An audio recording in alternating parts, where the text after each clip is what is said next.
Okay. ఓం నమో భగవతే వాసుదేవాయ. ఓం నమో భగవతే వాసుదేవాయ. నారాయణం నమస్కృత్య నరం చైవ నరోత్తమం దేవీం సరస్వతీం వ్యాసం తతో జయముదీరయేత్. నష్టప్రాయేషు అభద్రేషు నిత్యం భాగవత సేవయా భగవతి ఉత్తమ శ్లోకే భక్తిర్భవతి నైష్టికీ. మూకం కరోతి వాచాలం పంగుం లంఘయతే గిరిం యత్కృపాతమహం వందే శ్రీగురుం దీనతారిణం పరమానందమాధవం శ్రీచైతన్య ఈశ్వరం. హరి ఓం తత్సత్. ఓం అజ్ఞానతిమిరాంధస్య జ్ఞానాంజనశలాకయా చక్షురున్మీలితం యేన తస్మై శ్రీగురవే నమః. నమః ఓం విష్ణుపాదాయ కృష్ణప్రేష్ఠాయ భూతలే శ్రీమతే భక్తివేదాంత స్వామిన్ ఇతి నామినే. నమస్తే సారస్వతే దేవే గౌరవాణి ప్రచారిణే నిర్విశేషశూన్యవాది పాశ్చాత్యదేశతారిణే. జయ శ్రీకృష్ణ చైతన్య ప్రభు నిత్యానంద శ్రీ అద్వైత గదాధార శ్రీవాసాది గౌరభక్తవృంద. హరే కృష్ణ కృష్ణ కృష్ణ హరే హరే హరే రామ రామ రామ హరే హరే. జయ రాధా మాధవ కుంజ బిహారీ.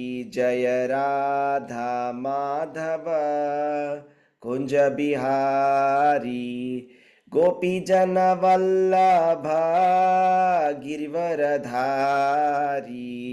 యశోదనందన వ్రజ జనరంజన యమున తీరావనచారి. జయ రాధా మాధవ కుంజ బిహారీ. హరే కృష్ణ కృష్ణ కృష్ణ హరే హరే హరే రామ రామ రామ హరే హరే హరే కృష్ణ కృష్ణ కృష్ణ హరే హరే హరే రామ రామ రామ హరే హరే. హరే కృష్ణ కృష్ణ కృష్ణ హరే హరే హరే రామ రామ రామ హరే హరే. హరే కృష్ణ కృష్ణ కృష్ణ హరే హరే హరే రామ రామ హరే హరే. జయ ప్రభుపద ప్రభుపద జయ ప్రభుపద. హరే కృష్ణ అందరికీ స్వాగతం ఇవాల్టి ఈ క్లాస్కి.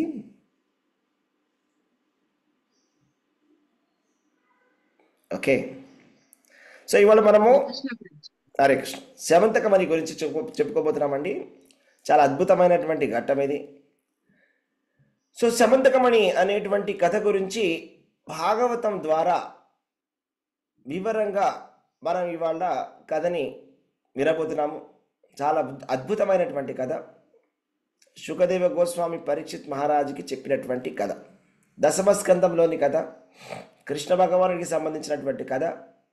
ఈ కథకి చాలా అద్భుతమైనటువంటి ఒక ఫలశ్రుతి కూడా ఉన్నది.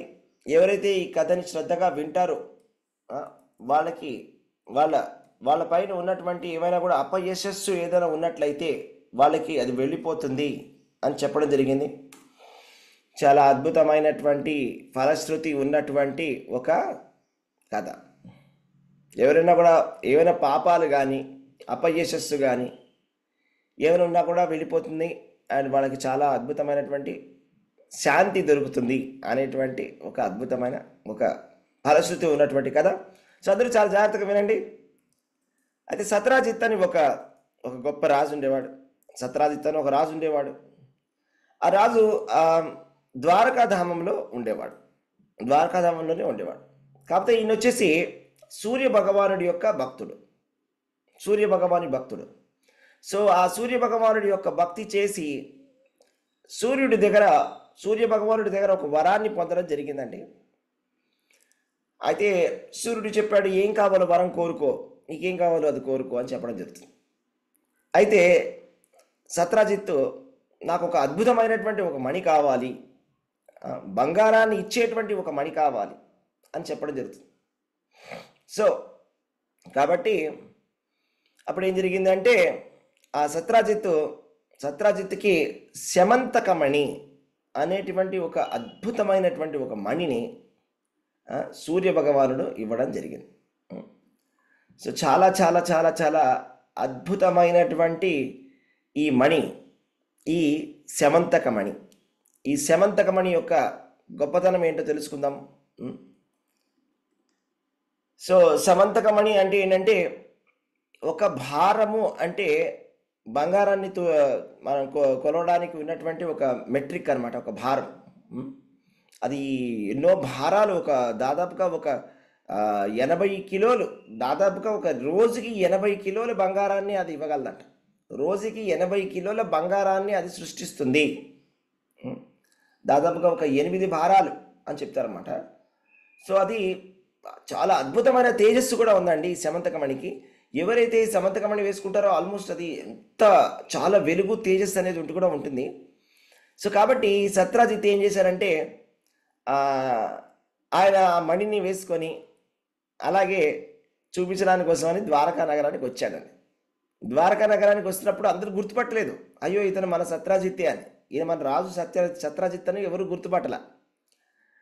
అయ్యో ఎవరండి ఇంత తేజస్సుతో వచ్చేస్తున్నారు, సూర్యుడే ఏంటి అని.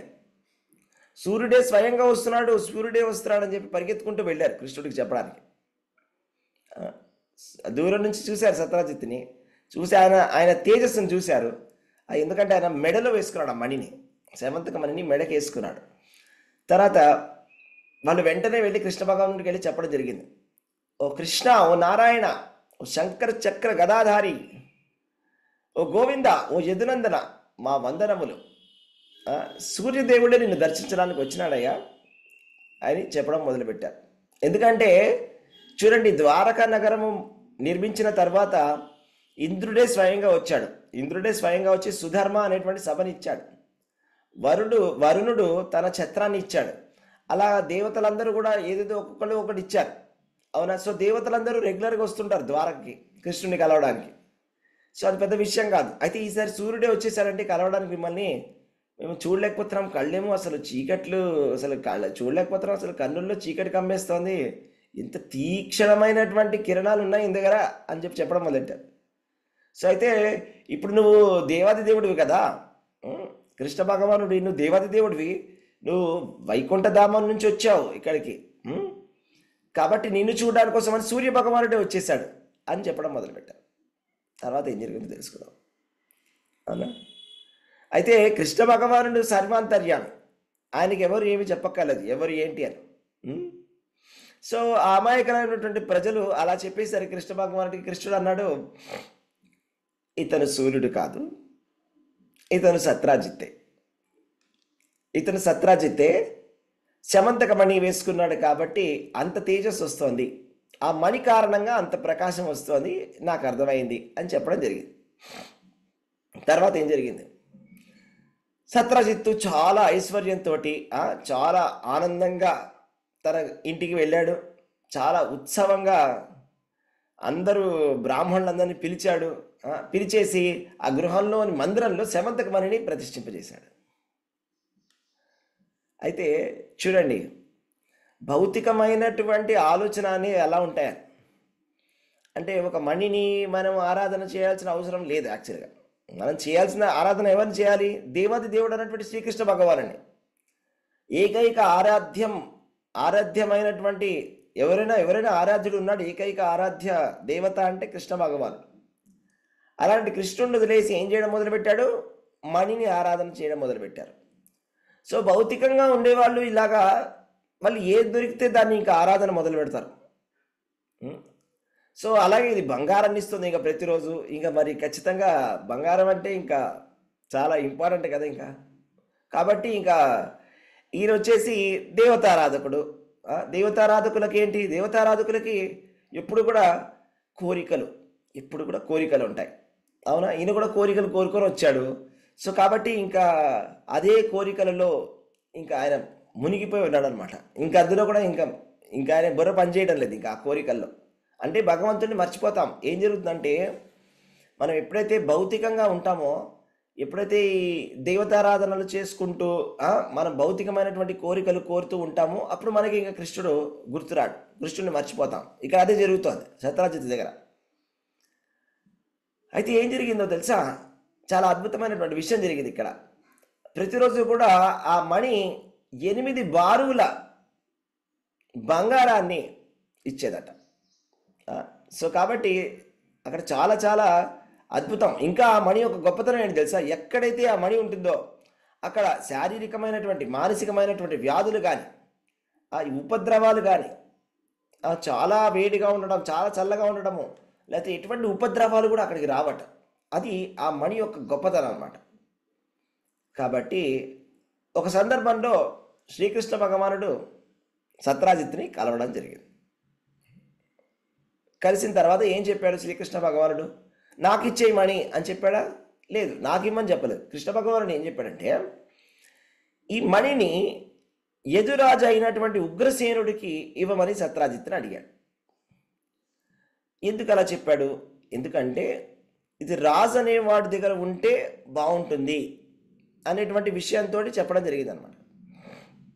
అంటే ఏంటంటే ఒక పాఠం ఏంటంటే, ఏదైనా కూడా ఒక అద్భుతమైన విషయం ఉందంటే అది ఫస్ట్ రాజుకి ఇవ్వాలి, అక్కడ ఉండేటువంటి రాజుకి ఇవ్వాలన్నమాట.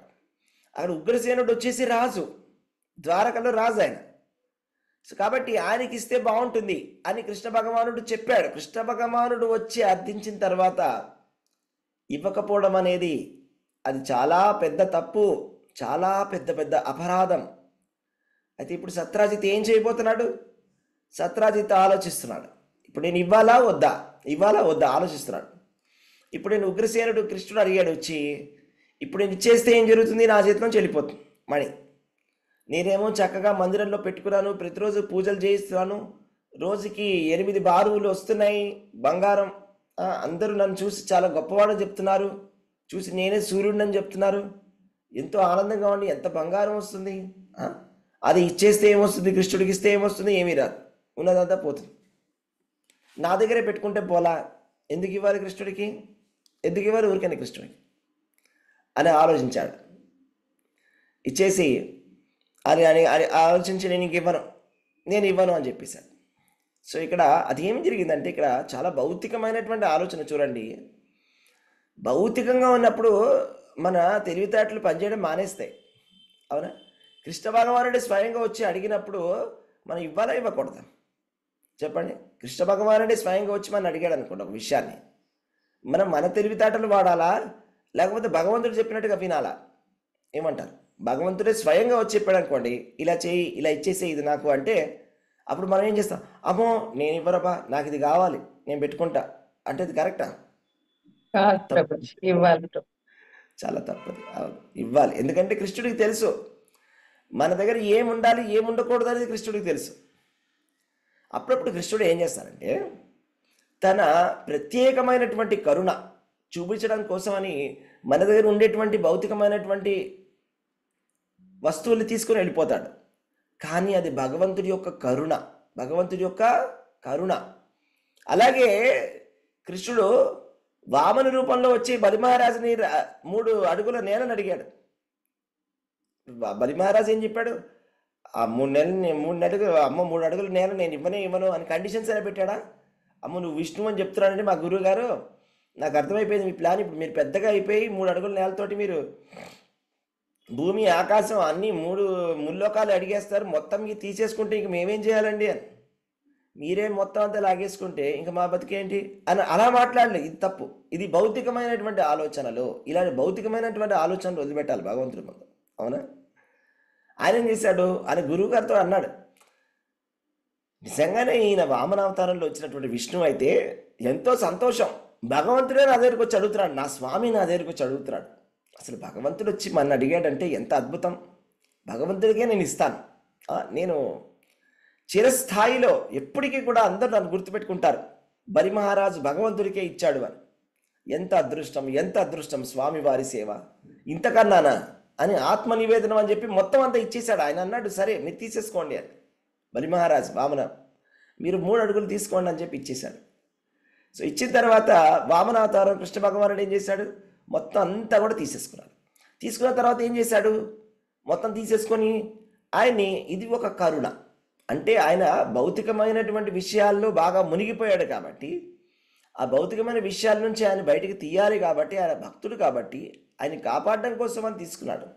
తీసుకున్న తర్వాత భగవంతుడు వామనదేవుడు ఆయనకి సుతరలోకాన్ని ఇచ్చాడు. సుతరలోకాన్ని ఇచ్చి తర్వాత ఆయనకి భగవద్ధామాన్ని ఇచ్చాడు. సో సుతరలోకంలో కూడా చాలా సంతోషంగా భగవంతుడి యొక్క సాన్నిధ్యాన్ని ఇచ్చాడు. భగవంతుడే స్వయంగా అక్కడ ఉంటూ బలి మహారాజుకి ఆయన ఒక సేవకుడిగా ఉన్నాడు అక్కడే. సో అంత అద్భుతమైనటువంటి భగవంతుడు మన దగ్గర ఏదైనా తీసుకున్నాడంటే మనకి 1000 రెట్లు వెనక్కిస్తాడు. అది మొదటి విషయం. మనకి ఏదైతే అవసరం లేదో అది మన దగ్గర నుంచి భగవంతుడు తీసేసుకుంటాడు, అది రెండో విషయం. కాబట్టి ఒక నిమిషం, కాబట్టి సత్రజిత్తు దాన్ని అర్థం చేసుకోలేకపోయాడు. ఎందుకు అంటే అతను కృష్ణ భగవానుడి యొక్క భక్తుడు కాదు కాబట్టి. అతడు భక్తుడు కాదు, అతను దేవతారాధకుడు. దేవతారాధకులకి ఈ కోరికలు అనేవి చాలా ఎక్కువగా ఉంటాయి. ఆ కోరికల ఆ మోహంలో భగవంతుడిని కూడా వాళ్ళు తెలుసుకోలేకపోతారు. కాబట్టి సత్రజిత్ అన్నాడు, నేను ఇవ్వనంటే ఇవ్వను అన్నాడు. సరే కృష్ణ భగవానుడు వెళ్ళిపోయాడు. కానీ చూడండి, భగవంతుడు ఏదైనా కూడా మనకు ఆదేశాన్ని ఇచ్చినప్పుడు దాన్ని పాటించకపోతే అది చాలా అపరాధం అయిపోతుంది అనమాట. ఇప్పుడు అలాంటి అపరాధాన్ని చేసినప్పుడు ఏం జరుగుతుందంటే నెక్స్ట్ అక్కడ ఏదో ఒక కీడు అనేది జరుగుతుంది, ఒక చాలా చెడ్డ విషయం అనేది జరుగుతుంది అనమాట. ఇప్పుడు ఏదో అలాంటిది ఒకటి జరగబోతోంది. ఎందుకంటే అతను స్వయంగా భగవంతుడు అడిగినటువంటి మాటని, భగవంతుడి యొక్క మాటనే తిరస్కరించాడు కాబట్టి ఇప్పుడు ఏదో చాలా చెడు జరగబోతోంది. ఏం జరగబోతుందో చూద్దాం. ఒకరోజు సత్రజిత్ యొక్క సోదరుడు ప్రసేనుడు ఆ అందమైనటువంటి ఆ మణిని వేసుకొని చాలా చక్కగా కంఠంలో ధరించి గుర్రాన్ని ఎక్కేసి అడవికి వెళ్ళిపోయాడు. అడవికి వెళ్ళినప్పుడు అక్కడ ఏం జరిగింది, అక్కడ ఒక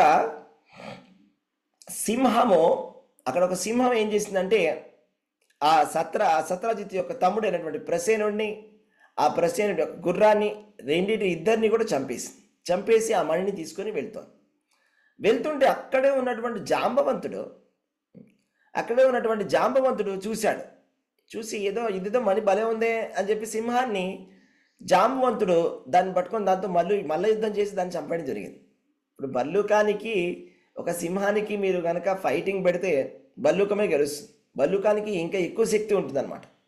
ఈయన జాంబవంతుడు సామాన్యమైనటువంటి భల్లూకం కూడా కాదు.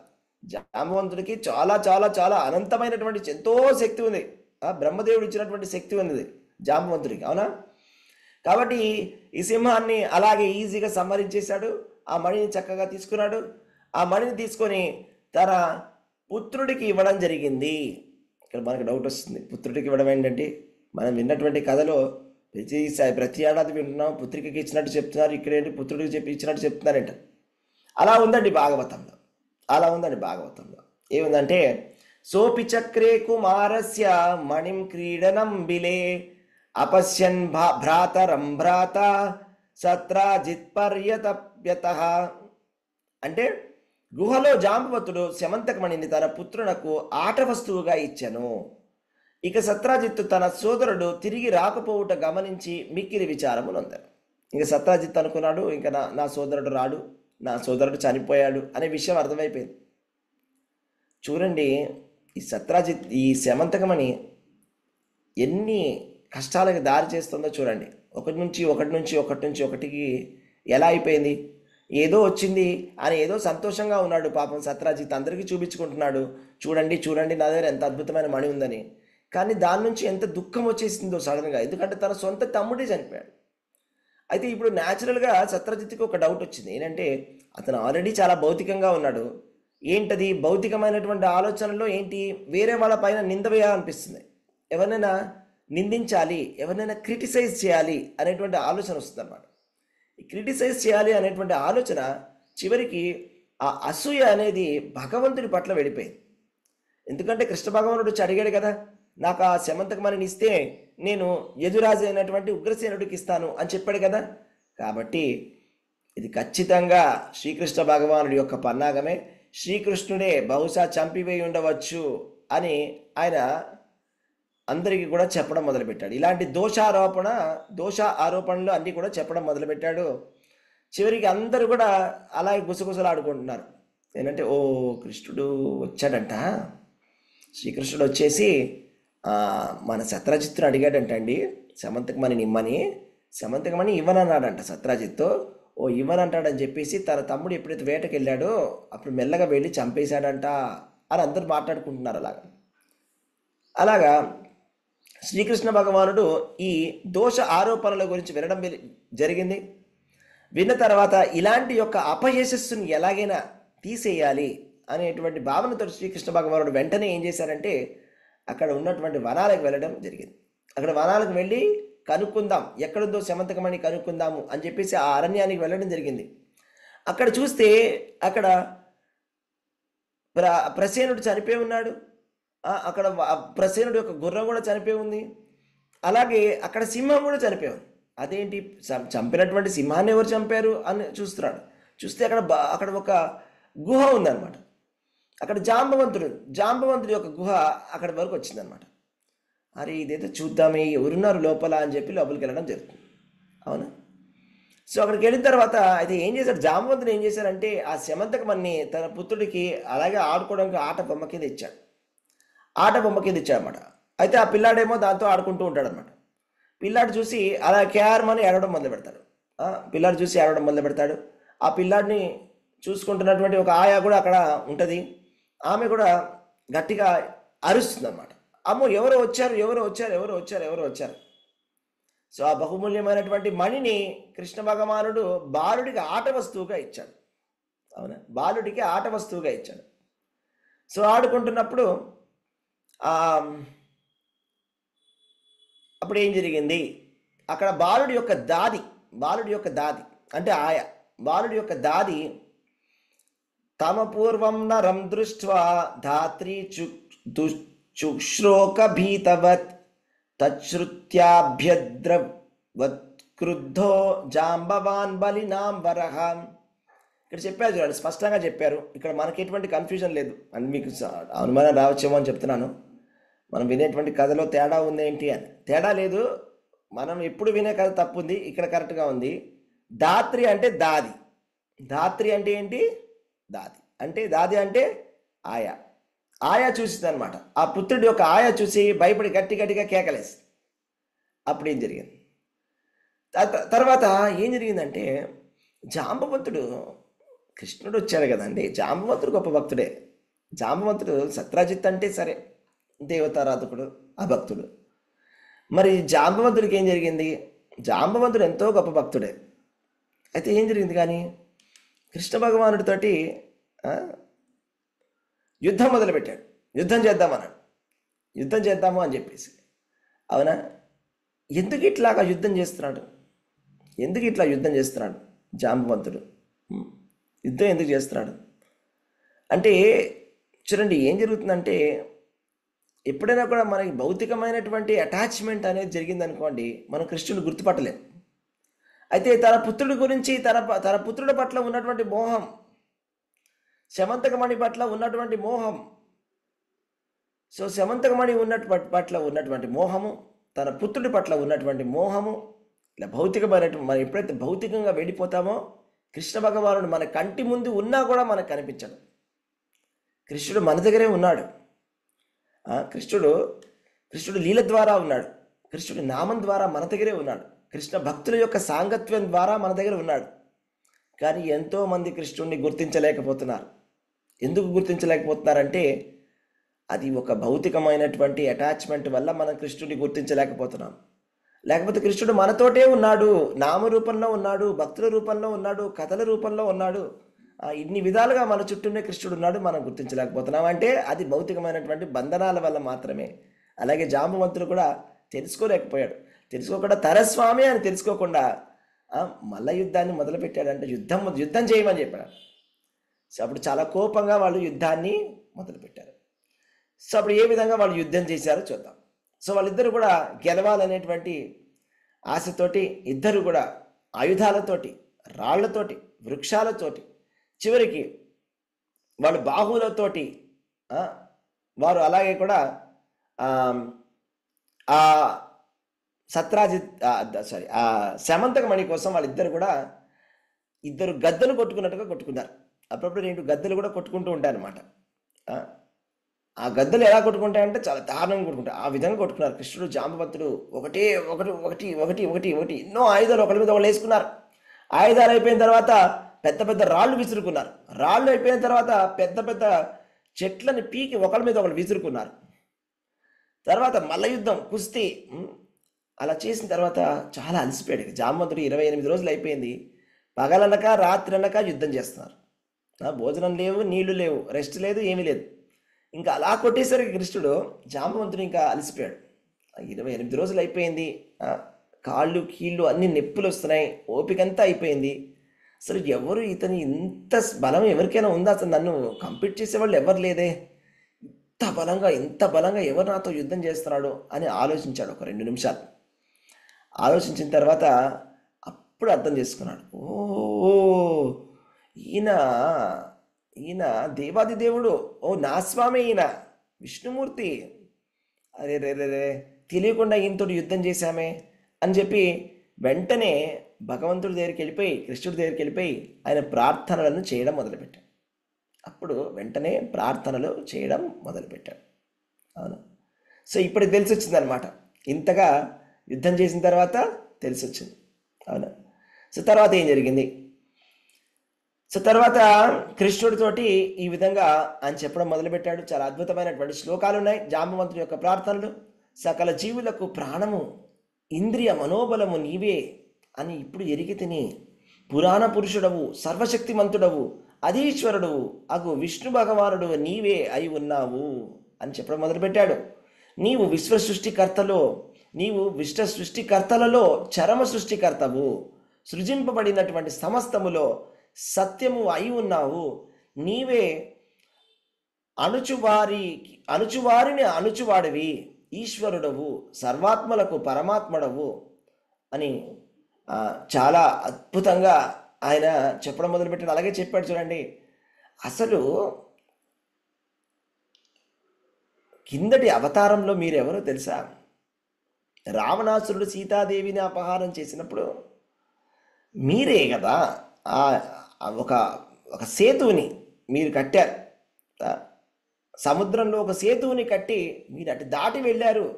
అది మీరే స్వయంగా రామచంద్ర భగవానుడు మీరే. ఇప్పుడు నాకు తెలిసి వచ్చింది, ఇప్పుడు నాకు స్ఫురణకు వచ్చింది, మీరే నా స్వామివి, నువ్వే అని చెప్పడం మొదలుపెట్టాడు.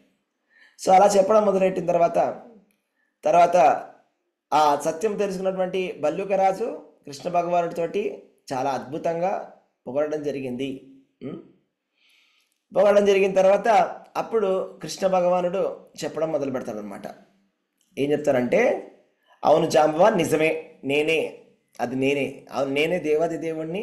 కిందటి జన్మలో, కిందటి లీలలో, కిందటి అవతారంలో నేనే శ్రీరామచంద్రుడిని, నేనే అని చెప్పడం జరుగుతుంది. సో తర్వాత ఆయన ఏం చెప్తారంటే, కృష్ణ భగవానుడు, ఈ మణి కోసమని నేను వచ్చానయ్యా. అయితే ఈ గుహలో నేను ఎందుకు వచ్చానంటే, ఈ మణి కోసం నేను వచ్చాను. ఎందుకంటే నా పైన ఒక అపయశస్సు అనేది వచ్చినది. అందరూ నా గురించి మాట్లాడుకుంటున్నారు. ఈ విధముగా నేను శమంతకమణిని తీసేసుకున్నాను, ప్రసేనుని చంపి అని అందరూ చెప్తున్నారు. కాబట్టి తెలివి తక్కువ వాళ్ళు అలా మాట్లాడుకుంటున్నారు. కాబట్టి ఈ మణిని నాకు ఇచ్చేసి అని చెప్పడం జరిగింది. అయితే ఆయన చాలా సంతోషంగా, జాంబవంతుడు చాలా ఆనందంగా మణిని కూడా ఇచ్చాడు. అలాగే తన పుత్రిక అయినటువంటి జాంబవతిని కూడా మణి సహితముగా కృష్ణ భగవానుడికి కానుకగా సమర్పించేశాడు. సో తప్పు చేశాడు, కానీ వెంటనే సరిదిద్దుకున్నాడు. భక్తుడైతే కనుక వెంటనే సరిదిద్దుకుంటాడు.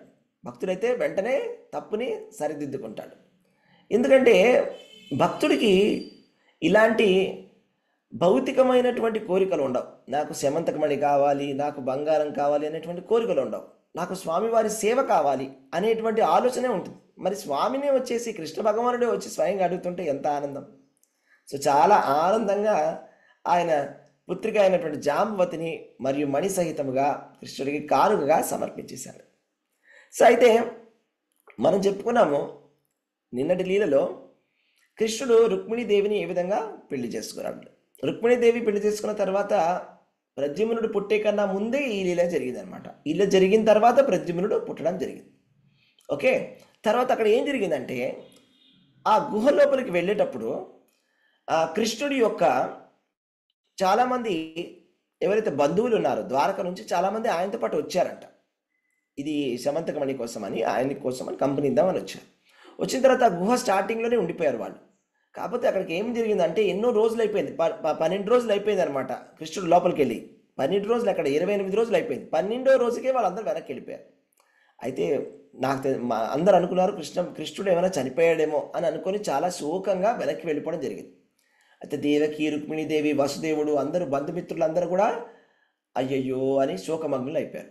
అయ్యయ్యో కృష్ణ భగవానుడు చనిపోయాడేమో, అయ్యో ఇక లేడు, మళ్ళీ వెనక్కి రాలేదు అని చాలా బాధపడుతున్నారు. అవునా?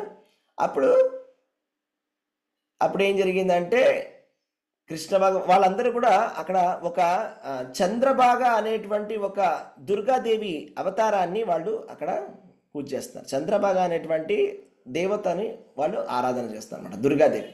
సో వాళ్ళందరూ అక్కడ ఆరాధన చేస్తున్నారు. వాళ్ళ ఆరాధనలన్నీ పూజ చేస్తుంటే అప్పుడు దుర్గాదేవి వచ్చి మీరేం భయపడవద్దు, కృష్ణ భగవానుడు క్షేమంగా వెనక్కి వచ్చేస్తాడు అని చెప్పడం జరుగుతుంది. సో అలా చెప్పిన వెంటనే కృష్ణ భగవానుడు అక్కడ రావడం జరుగుతుంది. వాళ్ళందరూ కూడా చాలా సంతోషపడిపోతారు.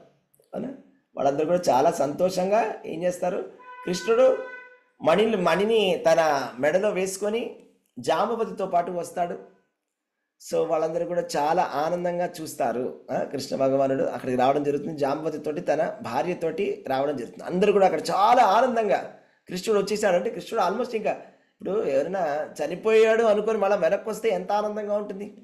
చనిపోయిన వాడు వెనక్కి వచ్చాడు అనేటువంటి ఆనందంలో, మహదానందంలో వాళ్ళు చాలా ఆనందంలో వాళ్ళు చాలా హ్యాపీగా ఒక పెద్ద సెలబ్రేషన్ చేసుకున్నారు, ఒక పండగలాగా వాళ్ళు చేసుకున్నారు అనమాట. అప్పుడు చివరికి సత్రాజిత్తుని పిలిచాడు కృష్ణ భగవానుడు. సత్రాజిత్తుని సభకు పిలిచాడు. అందరూ పెద్దలు ఉండగానే ఇదిగో అయ్యా సత్రాజిత్, చూసుకో, ఇదిగో నీ మణి. ఏం జరిగిందో తెలుసా? మీ తమ్ముడైనటువంటి ప్రసేనుడు అరణ్యానికి వెళ్ళినప్పుడు సింహం వచ్చి అతన్ని చంపడం జరిగింది. తర్వాత ఆ సింహాన్ని జాంబవంతుడు చంపి ఆ మణిని తీసుకోవడం జరిగింది. ఆ మణిని తన పుత్రుడికి ఇవ్వడం జరిగింది. నేను ద్వారకా వాసులతో కలిసి వెళ్ళి అక్కడ మీ తమ్ముడి యొక్క శవాన్ని చూశాను. అక్కడ నుంచి అక్కడ ఉన్నటువంటి సింహం యొక్క శవాన్ని చూడడం జరిగింది. తర్వాత అక్కడ జాంబవంతుడితో వెళ్ళి 28 రోజులు ఆయనతో యుద్ధం చేసి ఇదిగో నీ శమంతకమని నేను తీసుకొచ్చాను, తీసుకో అని చేతికిస్తాను. సో అప్పుడు ఆయన సత్రాజిత్తు తల వంచుకుంటాడు అని చాలా సిగ్గుపడతాడు అనమాట. పశ్చాత్తాపడతాడు, సిగ్గుపడి తల దించుకొని మణిని తీసుకొని ఇంటికి వెళ్ళిపోతాడు. కాకపోతే ఇంటికి వెళ్ళిపోయిన తర్వాత ఆలోచిస్తాడు, చాలా ఘోరమైనటువంటి అపరాధం చేశాం కదా. కృష్ణ భగవానుడి పట్ల అపరాధం అయింది. దేవాది దేవుడు ఎవరు? కృష్ణ భగవానుడు దేవాది దేవుడు. ఆయన సృష్టి స్థితి లయని చేసేటువంటి వాడు, అఖిలాండ కోటి బ్రహ్మాండ నాయకుడు, సృష్టికర్త, తల్లి తండ్రి అన్నీ ఆయనే, పరమాత్మ భగవంతుడు, సర్వాంతర్యామి. అలాంటి భగవంతుడు వచ్చి మన అడిగాడే, మనం ఎంతో భౌతికంగా ఆలోచించి నేను ఇవ్వను, నేనే పెట్టుకుంటానని చెప్పా కదా. అసలు ఎంత నిందనీయంగా ఉంది ఈ దోషము, ఎంత ఈ తప్పుని, ఈ అపరాధాన్ని నేను ఎలా ప్రక్షాళన చేసుకోవాలనుకున్నాడు. చూడండి, ఇప్పటికే చాలా పెద్ద అపరాధం జరిగిపోయింది. భగవంతుడు వచ్చి అడగడం ఏంటి, భగవంతుడి యొక్క విన్నపాన్ని తిరస్కరించడం అనేది జరిగిపోయింది. దీని నుంచి మనం ఒక విషయాన్ని తెలుసుకోవాలండి. ఎప్పుడైనా కూడా భగవంతుడు మనం అడిగాడంటే మనం అది వినాలి. అంటే మన మంచి కోసం చెప్తాడు భగవంతుడు. ఇప్పుడు భగవంతుడు కృష్ణుడు వెళ్ళి దుర్యోధనుడికి చెప్తాడు, ఎందుకు ఈ యుద్ధం అంతా, వాళ్ళ రాజ్యాన్ని వాళ్ళకి ఇచ్చేయాలి. అవునా? అయితే దుర్యోధనుడు మాట వినడు. సరే 5 గ్రామాలైనా ఇవ్వు అని చెప్తాడు. అదేనో ఒప్పుకోవాల్సింది దుర్యోధనుడు. కాబట్టి మనం మంచి కోసం చెప్తాడు. అదే ఏమైందంటే భౌతికంగా ఉండేవాళ్ళు ఎలా ఆలోచిస్తారంటే కృష్ణుడు మంచివాడు కాదు, కృష్ణుడు నావి తీసేసుకుంటాడు, అతను నావన్నీ తీసేసుకుంటే మరి నేను ఎలాగ ఉండేది, ఇదంతా కూడా భౌతికమైనటువంటి ఆలోచనలు. ఇలా ఆలోచించకూడదు. మనం కృష్ణుడు దేవాది దేవుడు మన మంచి కోసమే అన్ని చేస్తున్నాడు అని అనుకోవాలన్నమాట. మన జీవితంలో ఏం జరిగినా కూడా మన మంచి కోసమే జరుగుతుందని మనం అనుకోవాలి. కాబట్టి ఈ ఘోర అపరాధాన్ని లోతుగా ఆలోచించాడప్ప ఏం చేయాలి ఇంకా అని. కాబట్టి ఇంకా ఆలోచించి సరే నా దోషాన్ని నేను ఇలా ప్రక్షాళన చేసుకుంటాను, ఒక పని చేద్దాం, స్త్రీరత్నమైనటువంటి నా పుత్రిక సత్యభామను సమంతకమణితో పాటు సమర్పిస్తాను, ఇదే సరి అయినటువంటి ఉపాయం అని అనుకున్నాడు. అయితే సత్యభామ చాలా అందమైనటువంటి ఒక స్త్రీ. సో ఆవిడ్ని పెళ్లి చేస్తానని చాలామందికి చెప్పి ఉన్నాడు ఇప్పటికే, అవునా. శతధనుడికి చెప్పాడు. ఒకసారి శతధనుడు చెప్తాడనమాట, సత్యభామని నీకే ఇచ్చి పెళ్లి చేస్తాను అన్నాడు. అలాగే మాటల్లో అన్నాడు, కానీ తర్వాత ఇలాంటి పరిస్థితి జరిగింది కాబట్టి ఇప్పుడు కృష్ణ భగవానుడికి ఇచ్చి పెళ్లి చేద్దాము అని ఆయన నిశ్చయించుకున్నాడు. బాగుండదు, చాలా తప్పైపోయింది కదా, మన వైపు మనం వెంటనే కవర్ చేసుకోవాలని చెప్పేసి కృష్ణుడికి ఇచ్చి పెళ్లి చేశాడు. సో సమంతకమణిని కూడా కృష్ణుడికి సమర్పించాడు. అయితే మరి కృష్ణుడు సమర్పించినప్పుడు ఇప్పుడు కృష్ణుడు తీసుకుంటాడా చెప్పండి? మీకేమనిపిస్తుంది? కృష్ణుడికి ఇప్పుడు సత్రజిత్ ఇస్తున్నాడు కానీ మనస్ఫూర్తిగా ఇస్తున్నాడు అంటారా? మీకేమనిపిస్తుంది? తీసుకోడు ప్రభుజీ. హరే కృష్ణ. తీసుకోడు. ఎందుకని? సత్రజిత్ ఇప్పుడు ఇస్తున్నాడు కానీ మనస్ఫూర్తిగా ఇస్తున్నాడు, ఇవ్వడం లేదా? మనస్ఫూర్తిగా ఇవ్వడం లేదు. ఇంకా ఏదో మనసులో ఒక బాధ, అయ్యో వెళ్ళిపోతోంది అని, అవునా. సో అదేంటంటే భౌతికమైనటువంటి ఆస్తుల పట్ల, లేకపోతే బంగారం పట్ల, డబ్బుల పట్ల ఉన్నటువంటి వ్యామోహం అనేది ఇలా ఉంటుందండి. అదేంటంటే ఏదో గిచ్చినట్టుగా ఉంటుంది. మనం ఏదైనా దానం చేసినా ఏదో గిల్లినట్టుగా, ఏదో కోల్పోతున్నట్టుగా, అసలు మన మన మన శరీరంలోనే ఒక భాగాన్ని కోసేసినట్టుగా కూడా అనిపిస్తుంది. సో అలా ఫీల్ అయిపోతున్నాడు అనమాట. బా ఇప్పుడు ఇది ఇచ్చేయాలా అని. సో కృష్ణుడికి అంతా తెలుసు. సో అని అన్నాడు, సరే నువ్వు రాజా, నేను ఈ మనీని తీసుకోను, నాకు అవసరం లేదు, నువ్వు సూర్యదేవుడి భక్తుడు కాబట్టి సరే నువ్వే పెట్టుకో అని చెప్పేసి, నువ్వు ఇక్కడే ఉంటావు కదా ఎలాగో ద్వారకలోనే, కాబట్టి మా అందరికి మంచి జరుగుతుందిలే అన్నాడు. ఎందుకంటే ఇది మా ద్వారకా నగరంలో ఉంటే బాగుంటుంది, మేము అందరం మంచిగా ఉంటాం కాబట్టి మీరు ఇక్కడే పెట్టుకుని ఇక్కడే ఉండలేను అని చెప్తాను, అవునా. సో తర్వాత ఏం జరిగిందో చూద్దాం. అయితే తర్వాత ఏం జరిగిందంటే అప్పుడు కృష్ణ భగవానుడు ఏం చేస్తారంటే, ఆ పాండవులు, కుంతిదేవి ఇదే సమయంలో అక్కడ లక్కాగృహ దహనం అనేది జరిగింది. అంటే ఈ రెండు సింక్రనైజ్ చేసుకోండి, మీరు అర్థం చేసుకోవాలి. లక్కాగృహ దహనం అనేది ఈ సమయంలో జరిగింది. సమంతకమణి ఈ ఉపాఖ్యానం సమంతకమణి కథ జరుగుతున్నప్పుడు అదే సమయంలో పాండవులని మరియు కుంతిదేవిని లక్కాగృహంలో పెట్టి కాల్చేయడం అనేది జరిగింది. సో కాబట్టి వాళ్ళందరూ కూడా చనిపోయారని అందరూ అనుకుంటున్నారు, అవునా. వాళ్ళందరూ కూడా చనిపోయారని అందరూ అనుకుంటున్నారు అన్నమాట. సో కాబట్టి వాళ్ళందరూ చనిపోయారు అనుకుంటున్నారు, కానీ వాళ్ళు చనిపోలేదు, అది అందరికీ కూడా తెలుసు, అవునా. వాళ్ళందరికీ కూడా తెలుసు. అయితే ఎవరికి తెలుసు? కృష్ణుడికి తెలుసు. ఇదేమీ కాదు, వాళ్ళేం చనిపోలేదులే, వాళ్ళు ఎందుకు చనిపోతారని కృష్ణుడికి తెలుసు. అది సర్వాంతర్యామి కాబట్టి ఆయనకు తెలుసు. కానీ అక్కడ ఉండే వాళ్ళకి అందరికీ తెలియదు, అవునా. అక్కడ ఉండేటువంటి వాళ్ళందరూ ఇంకా కూడా చాలా శోకిస్తున్నారు. కృపాచార్యుడు, విదురుడు, గాంధారి, ద్రోణుడు వీళ్ళందరూ శోకిస్తున్నారు, అయ్యయ్యో అయ్యయ్యో అయ్యయ్యో అని, అవునా. అయితే మిగతా వాళ్ళు ఎవరు కూడా ఫీల్ అవ్వట్లేదు అంట అక్కడ, మంచిదే లేదు చచ్చిపోయారని, అవునా. అయితే కొంతమంది భీష్ముడు, ఇతరులు వాళ్ళందరూ కూడా చాలా బాధపడుతున్నారు. భీష్ముడు మరియు కృపాచార్యుడు, గాంధారి, ద్రోణుడు వీళ్ళందరూ కూడా అరే పాండవులు చనిపోయారే అని చాలా బాధపడుతున్నారు. అప్పుడు ఏం జరిగింది? కృష్ణుడు, బలరాముడు కూడా హస్తినాపురానికి వెళ్ళడం జరిగింది. వెళ్ళి చాలా అయ్యో ఎంత దారుణం జరిగిపోయిందో, పాండవులు చనిపోయారు, కుంతిదేవి చనిపోయింది అని చెప్పి వాళ్ళు చాలా ఫీల్ అవుతారు అన్నమాట. తర్వాత ఏం జరిగింది?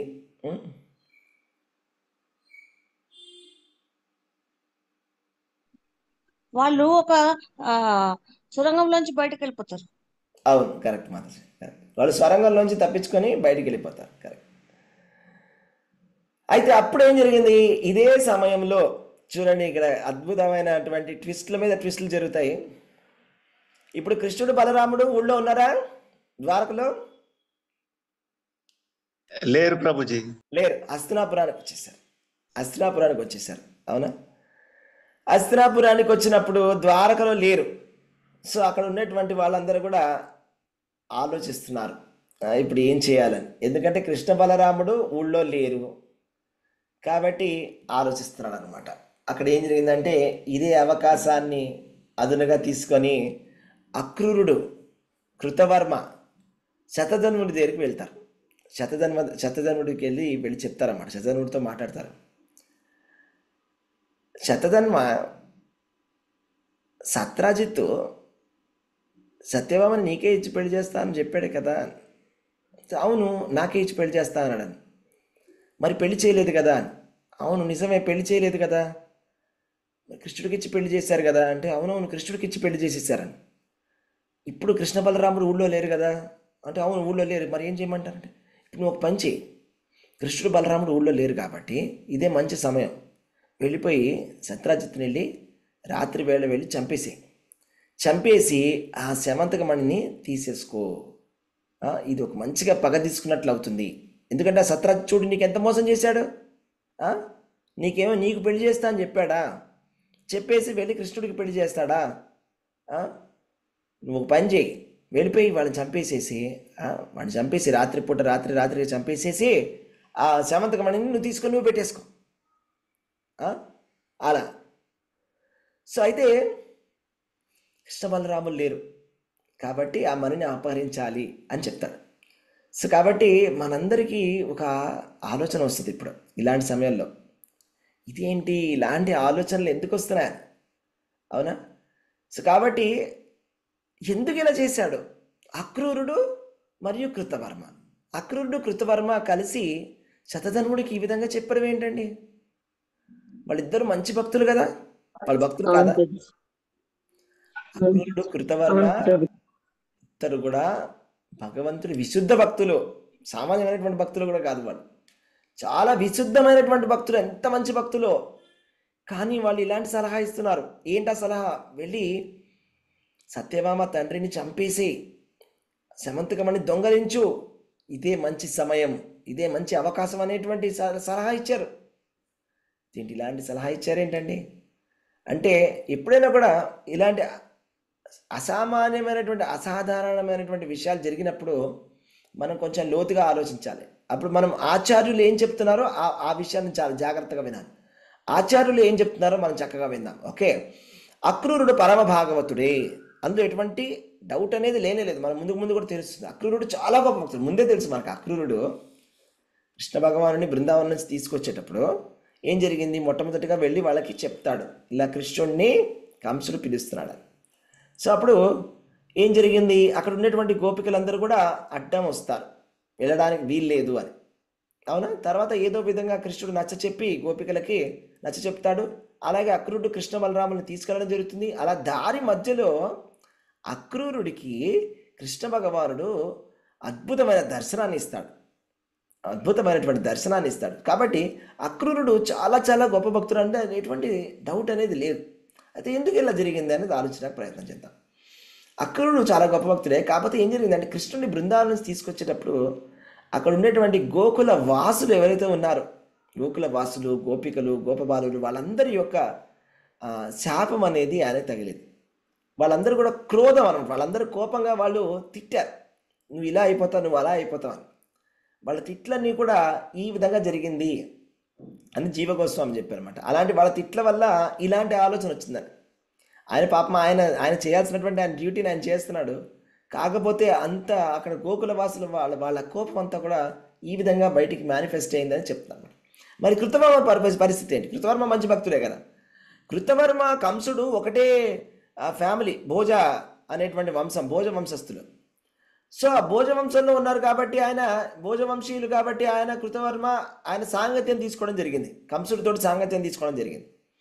కంసుడితోటి అవాంఛితమైనటువంటి సాంగత్యం తీసుకున్నాడు కాబట్టి ఇలాంటి కష్టాలు పాలైనాడు అని చెప్పేసి జీవగోస్వామి చెప్పాడండి. దీన్ని బట్టి మనం ఏం తెలుసుకోవాలంటే అక్రూరు గురించి మనం ఏం చెప్పలేం, కానీ ఆ, కృతవర్మ గురించి అయితే మాత్రం చెడ్డవాళ్ళ యొక్క సాంగత్యం అనేది ఎంత డేంజర్ అనేది మనం నేర్చుకోవాలండి. చూడండి, భీష్ముడు కూడా చాలా గొప్ప భక్తుడే, కాకపోతే దుర్యోధనుడి యొక్క సాంగత్యంలో ఉండడం వల్ల ఆ అసత్ సభలో ద్రౌపది వస్త్రాపహరణ జరుగుతున్నప్పుడు ఏది ధర్మమో ఏది అధర్మమో చెప్పలేకపోయాడు. ఎందుకు అంటే దుర్యోధనుడి యొక్క సాంగత్యం వల్ల. అలాగే కంసుడి యొక్క సాంగత్యం వల్ల ఇక్కడ కృతవర్మ ఏది తప్పు ఏది విచక్షణ అనేది కోల్పోయాడు. కాబట్టి మన జీవితంలో కూడా ఇలాంటి చెడ్డవాళ్ళు పాపాత్ములకి చాలా దూరంగా ఉండాలి. ఎట్టి పరిస్థితిలో కూడా వాళ్ళ సేవలు అనేది మనం చేయకూడదు. వాళ్ళతో పాటు ఉండి మనం సాంగత్యం తీసుకున్నట్లయితే ఖచ్చితంగా మన పైన కూడా ఏదో ఒక కష్టం అనేది వస్తుంది అనే ఒక లెసన్. ఇంకొక ఆచార్యుడు చెప్పాడు, శ్రీల విశ్వనాథ్ చక్రవర్తి ఠాకూర్ గారు వేరే విధంగా చెప్పారు. 2 వెర్షన్స్ మనం తెలుసుకుందాం. ఓకే, విశ్వనాథ్ చక్రవర్తి ఠాకూర్ గారు ఏం చెప్పారంటే, సత్రాజిత్తు కృష్ణుడిని అవమానించి ఆ దేవదేవుడి గురించి ద్వారకలో వదంతులు చాటినందుకు అక్రూరుడికి కృతవర్ములకి కూడా ఇద్దరికి చాలా కోపం వచ్చింది అని. ఏం చేశాడండి సత్రాజిత్తు? కృష్ణుడు దొంగతనం చేశాడని చెప్పేసి వాళ్ళు అవమానించారు కృష్ణుడిని. సత్రాజిత్తు అవమానించాడు కృష్ణుడిని సత్రాజిత్తు. అలాగే కూడా చాలా వదంతులన్నీ కూడా చాటి చెప్పాడు, అవునా, పుకార్లన్నీ కూడా పుట్టించాడు. కాబట్టి వాళ్ళకి చాలా కోపంగా ఉంది. ఈ సత్రాజిత్తు కృష్ణ దేవాది దేవుడు వెళ్ళి అడిగినప్పుడు, ఏమయ్యా సమంతకమని నాకు ఇచ్చే అని చెప్తే ఇవ్వకపోగా ఇంకా ఇలాంటి పుకార్లు పుట్టిస్తాడా అని వాళ్ళిద్దరికి చాలా కోపం వచ్చింది.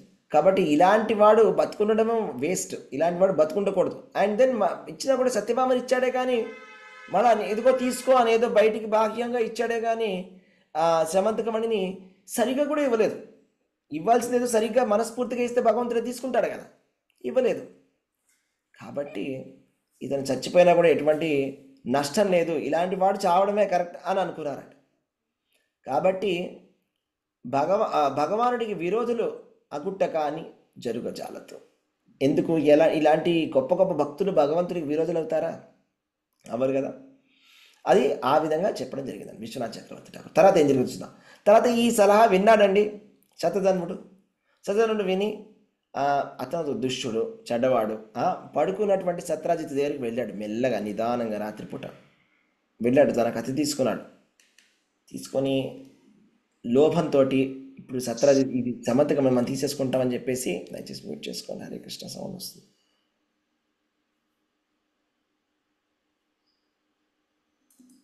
ఓకే, సో తీసుకొని అక్కడ అతన్ని చంపడం జరిగింది. రాత్రికి రాత్రే చంపేసి అక్కడ ఉన్నటువంటి సమంతకమణి ఆయన దగ్గర లాగేసుకున్నాడు. అలా వెళ్తుంటే అక్కడ ఉండేటువంటి అంతఃపురంలోని స్త్రీలందరూ చూసి గట్టిగా ఆక్రోశంతో గట్టిగా విలపించడం మొదలుపెట్టారు. విలపించడం మొదలెట్టారు. అది ఒక పశువుని చంపినటువంటి కసాయివాడు ఎలాగైతే వెళ్ళిపోతాడో అలా వెళ్ళిపోయాడండి. ఇప్పుడు ఒక కసాయివాడు పశువుని ఎలా చంపుతాడు? అలాగే జస్ట్ కసాయివాడు నరికినట్టుగా నరికేశాడు సత్రాజిత్తుడు. నరికేసి చంపేసి అలాగే సమంతకమణిని తీసుకొని వెళ్ళిపోయాడు. అయితే వెంటనే సత్యమామకి తెలిసి వచ్చింది. సత్యమామ పరిగెత్తుకుంటూ తన తండ్రి గారిని చూడడానికి వచ్చింది. అయ్యో నా తండ్రి, ఇంక నేను హతురాలనైతిని, ఇంక నేను చనిపోయాను అని అలా కళ్ళు తిరిగి పడిపోయింది. ఇంక నేను చచ్చిపోతున్నాను, నా వల్ల నేను బతకలేను ఇంకా అని కళ్ళు తిరిగి పడిపోయింది, మూర్ఛపోయింది. సత్యమామ చాలా బాధపడింది. కాబట్టి ఏం చేశారంటే, కానీ కృష్ణుడు ఇక్కడేమో ద్వారకలో లేడు, హస్తినాపురంలో ఉన్నాడు. కాబట్టి ఏం చేశారంటే ఈ సత్రాజిత్తు యొక్క మృతదేహాన్ని ఒక తైలంలో పెట్టేశారు. ఇప్పుడు ఏంటంటే మృతదేహాన్ని ప్రిజర్వ్ చేస్తారన్నమాట. అప్పుడు ఏం జరుగుతుందంటే దహన సంస్కారాలు అనేవి వెంటనే చేస్తారు జనరల్గా. కానీ ఎప్పుడైనా కూడా లేట్ అవుతోంది అంటే ఎవరైనా రావాల్సినటువంటి రిలేటివ్స్ రావాలి, వాళ్ళు వేరే ఫారిన్ కంట్రీలో ఉన్నారు, అలాగంటే వాళ్ళు ఐస్ బాక్స్లో పెడతారు. మనం ఇప్పుడైతే ఐస్ బాక్స్లో పెడతారు. అప్పట్లో అయితే తైలంలో పెట్టేవాళ్ళు అనమాట. ఆ తైలంలో పెడితే ఎన్నో రోజులు నెలలు కూడా ఉంటుంది అలాగే మృతదేహం పాడవకుండా. ఓకే, సో అలాగే తైలంలో పెట్టడం జరిగింది. సో వెంటనే సత్యభామ హస్తినాపురానికి వెళ్ళడం జరిగింది.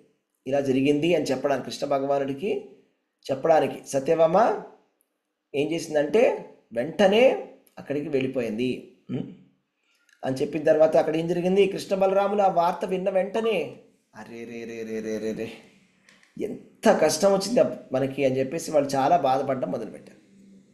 అవునా?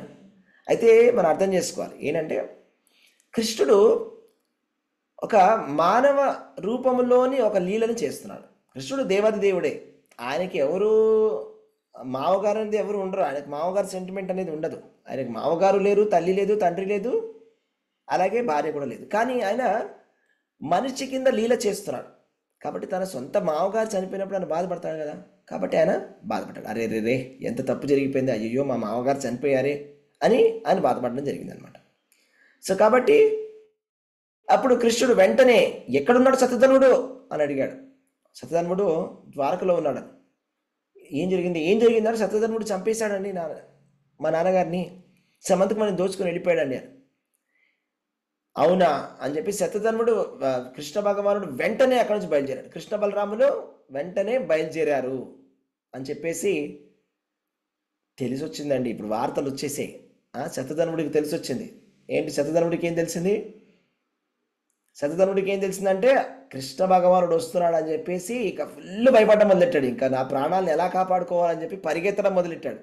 వెంటనే పరిగెత్తుకుంటూ వెళ్ళి ఎవరైతే చెప్పారో కృతవర్మ ఇంకెవరు చెప్పింది, కృతవర్మ ఇంకా అక్రూరుడుగా కృతవర్మ దగ్గరికి వెళ్ళి చెప్పాడు అయ్యో ఇప్పుడు ఏం చేయాలి, నేను కృష్ణుడు వస్తున్నాడు, కృష్ణ బలరాములు వచ్చి చంపడానికి వస్తున్నారంటే ఏం చేద్దాం చెప్పండి, ప్లాన్ చెప్పండి అన్నమాట.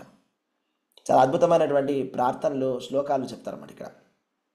ఇప్పుడు చెప్తారన్నమాట ఇక్కడ, నాహం ఈశ్వరయో కుర్యాం హేళనం రామకృష్ణయో కోను క్షేమాయ కల్పతే తయోర్జినమాచరన్ అని చెప్తారన్నమాట. ఏంటంటే అసలు కృష్ణ బలరాముల యొక్క గొప్పతనం ఏంటో తెలుసా?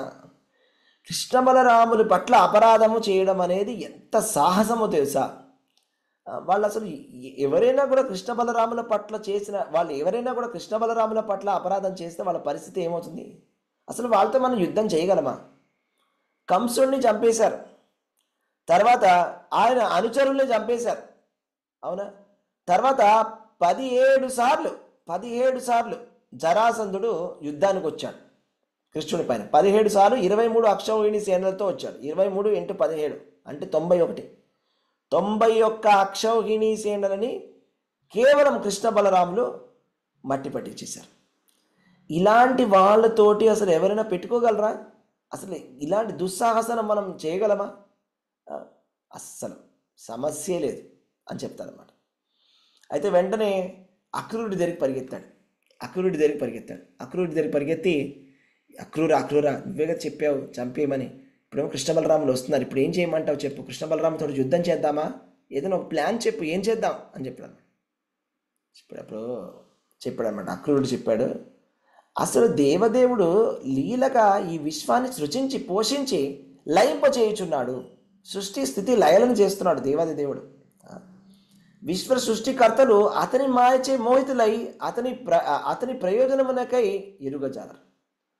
అంటే అసలు బ్రహ్మ విష్ణు మహేశ్వరులు బ్రహ్మ మహేశ్వరులకు కూడా వాళ్ళు కూడా ముఖ్యంతి యత్సూరయ, వాళ్ళు కూడా భగవంతుడి యొక్క మాయలో ఉన్నారు. అసలు సృష్టికర్త ఈయన, సృష్టి స్థితి లయాలను చేసేటువంటి భగవంతుడు దేవాది దేవుడు. అసలు ఆయన తోట ఎట్లా అండి మనకు అవుతుందా? ఇలాంటి అద్భుతమైనటువంటి శ్రీకృష్ణ భగవానుడికి వందనాలు. అతడు పరమాత్మ. తను ఇలాంటి వాళ్ళతో మనం పెట్టుకోకూడదు. నువ్వేం చేస్తావు వచ్చి ఎక్కడికైనా పారిపో అని చెప్పానంట. అయితే అప్పుడు ఏం చేశారంటే ఆ శతధనుడు పరిగెత్తుకుంటూ వెంటనే ఒక మంచి గుర్రాన్ని ఒకటి పట్టుకున్నాడు. ఆ గుర్రం ఏంటంటే దాని స్పెషాలిటీ, అది అలిసిపోకుండా ఒక 400 మైళ్ళు పరిగెడుతుంది. సో రాత్రికి రాత్రే 400 మైళ్ళు పరిగెత్తుకుంటూ ద్వారక నుంచి ఎక్కడికో వెళ్ళిపోయాడు. ఎక్కడి వరకు వెళ్ళిపోయాడు తెలుసా? ఆల్మోస్ట్ మిథిలా నగరం వరకు పరిగెత్తుకుంటూ వెళ్ళిపోయాడు. అలాగే మరి సమంతకమణి ఎక్కడుంది తెలుసుకుందాం, చూద్దాం. సో తర్వాత ఏం జరిగింది? సో కృష్ణ భగవానుడు బలరాముడు వెంటనే కూడా ఎలాగైనా తన మావగారిని చంపినటువంటి హంతకుణ్ణి పట్టుకోవాలి అని ద్వారకకు వచ్చారు. ద్వారకకు వచ్చిన తర్వాత శతధనుడు పారిపోయాడని తెలుసుకున్నారు. అదే పారిపోయినటువంటి మార్గంలో వెంటనే కృష్ణ బలరాములు వెంట వెళ్ళారు వాళ్ళ రథం పైన. అలా వెళ్తూ శతధనుడు దొరికిపోయాడు. దొరికిపోయిన తర్వాత కృష్ణుడు తన సుదర్శన చక్రంతో శతధనుడి యొక్క తలని నరికేయడం జరిగింది. కానీ అయితే సత్యధర్ముడిని శరీరంలో వెతుకుతున్నాడు. సమంతకమణి ఏది, సమంతకమణి, సమంతకమణి లేదు. అరే అనవసరంగా చంపేశాం ఇతన్ని, సమంతకమణి ఇక్కడ లేదు అని ఆలోచన మొదలుపెట్టాడు. ఏది సమంతకమణి, ఏది సమంతకమణి లేదు, సత్యధర్ముడి దగ్గర లేదు. అయితే ఎవరి దగ్గర పెట్టుంటాడు అనమాట, ద్వారకలో ఎవరికో ఇచ్చుంటాడు అనమాట. సరే అయితే నేను వెంటనే ద్వారకకి వెళ్తాను అని చెప్తానమాట. అప్పుడు బలరాముడు చెప్తాడు, నేను మిథిలా నగరం వరకు వచ్చేసాను కదా, ఇప్పుడు ఈ మిథిలా నగరంలో ఉండేటువంటి ఒక రాజు నా మంచి భక్తుడు, అతను ఒక మంచి భక్తుడు, నన్ను ఇక్కడే ఉండమని చెప్తున్నాడు, కాబట్టి నేను ఇక్కడే ఉంటాను కొన్ని రోజులు అని చెప్తాడు. అని చెప్పేసి అయితే కృష్ణుడు వెంటనే ద్వారకకి వెళ్ళిపోయాడు. బలరాముడు మాత్రం మిథిలా నగరం లోపలికి వెళ్తాడు. అక్కడ మిథిలా నగరంలో బలరాముడి యొక్క మంచి భక్తుడు, ఒక మంచి రాజు ఉన్నాడు. చాలా బాగా భక్తిగా ఆయన్ని లోపలికి పిలవడం జరుగుతుంది. భగవంతుడు బలరాముడు. సో భగవంతుడు ఎప్పుడైనా కూడా తన భక్తుల యొక్క ప్రార్థనని ఆయన తిరస్కరించాడు, భక్తవత్సలుడు. సో బలరాముడు లోపలికి వెళ్ళడం జరిగింది మిథిలా నగరం లోపలికి. అలాగే అక్కడ కొన్ని సంవత్సరాల పాటు అక్కడే ఉండిపోయాడంట మిథిలా నగరంలో. ఎవరు? బలరాముడు. అయితే అదే అవకాశంగా తీసుకుని దుర్యోధనుడు వచ్చి శిష్యరీకం చేశాడంట. నాకు గదా ప్రహరణ ఎలా చేయాలో నేర్పించాడని చెప్పి, గదా యుద్ధాన్ని ఎలా చేయాలని చెప్పేసి దుర్యోధనుడు అక్కడికి వచ్చి నేర్చుకున్నాడు. ద్వారకి వచ్చి నేర్చుకోవచ్చు కదా, నేర్చుకోడు.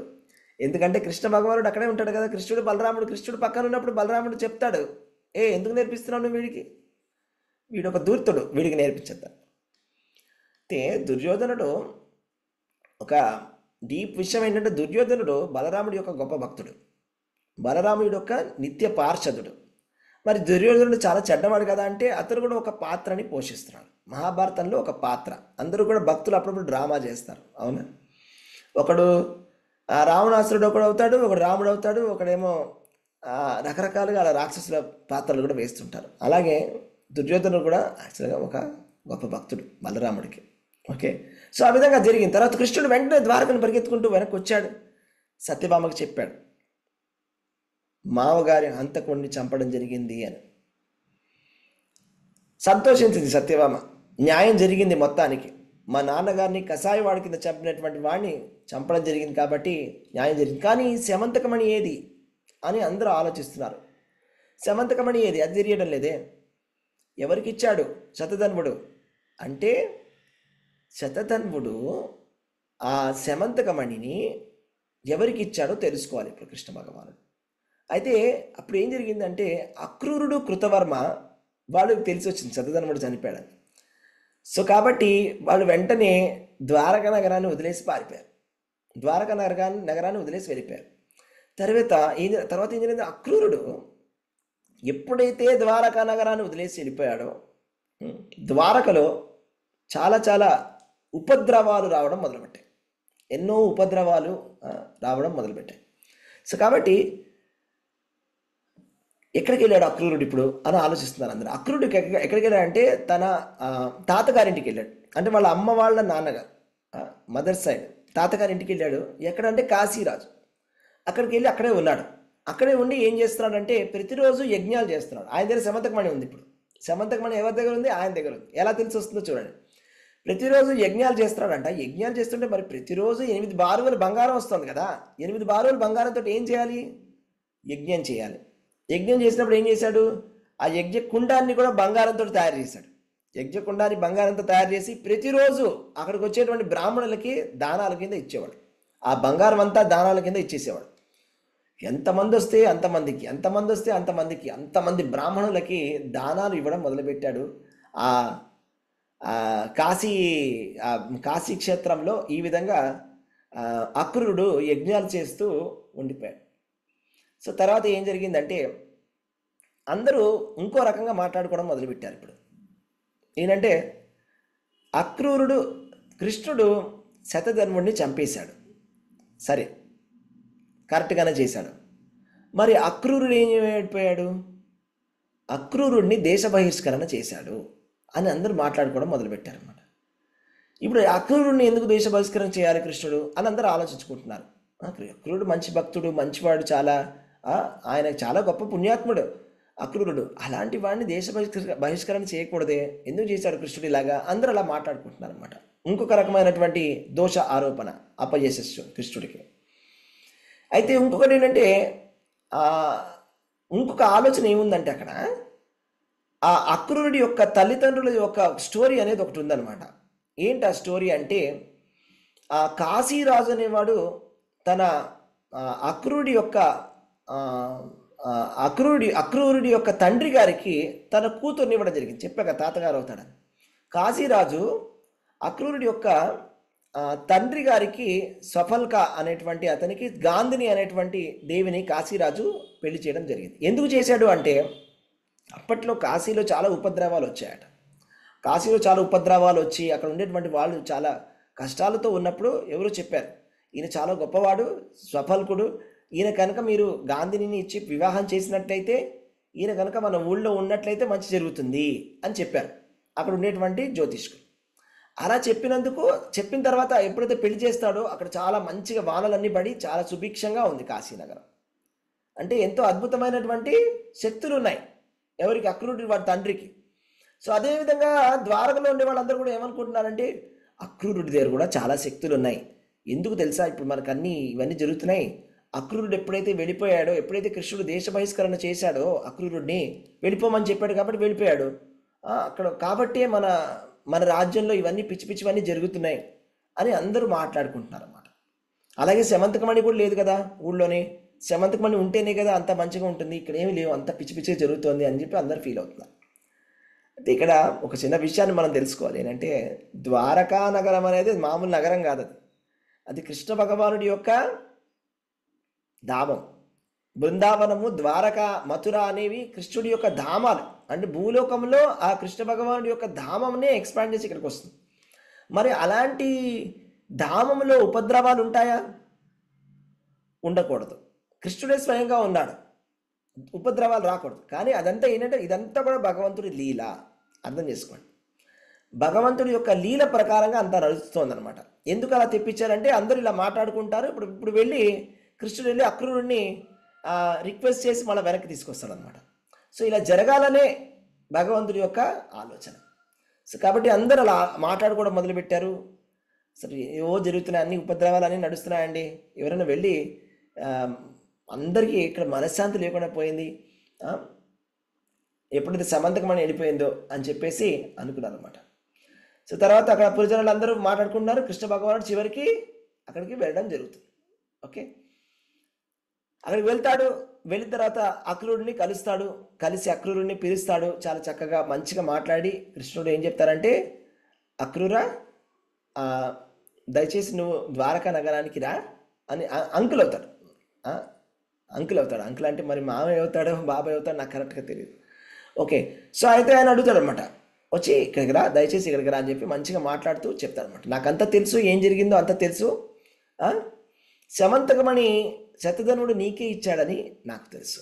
అయితే ఒక చిన్న విషయం చెప్తాను వినండి అని చెప్తాడనమాట అక్రూరుడికి.